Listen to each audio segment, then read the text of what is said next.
In today's video, I'm going to teach you how to move keyframes in DaVinci Resolve. If you're adjusting animation, effects, or any time change in your edit, knowing how to move keyframes is really important. Keyframes control when something starts, changes, or ends, so even a small timing adjustment can make your edit feel much smoother and more precise.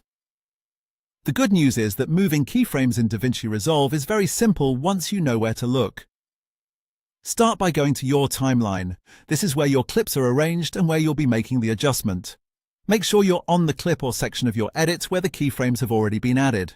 Since keyframes are tied to timing, it helps to be zoomed in enough on the timeline so you can clearly see what you're doing. From there, look at the row of tools on the timeline and open the keyframe view.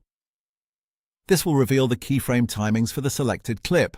Once that panel is open, you'll be able to see the points that represent your keyframes along the timeline. These points show exactly where each change happens, which makes it easy to fine-tune the timing. Now to move a keyframe, simply click on the keyframe you want to adjust. After selecting it, drag it left or right.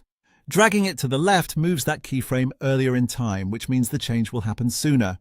Dragging it to the right moves it later, so the change happens further along in the clip. This is useful if an animation feels too fast, too slow, or just slightly out of sync with the rest of your edit. As you drag, try to make small adjustments first. Even tiny timing changes can have a big impact, especially if you're working with motion, zooms, position changes, or opacity fades. It also helps to watch the playback after moving the keyframe so you can immediately see whether the new timing feels right. If the keyframe is difficult to select, zooming further into the timeline can make the process easier and give you more control. The main idea is simple. Open the keyframe view, select the keyframe, and drag it left or right until the timing matches what you want.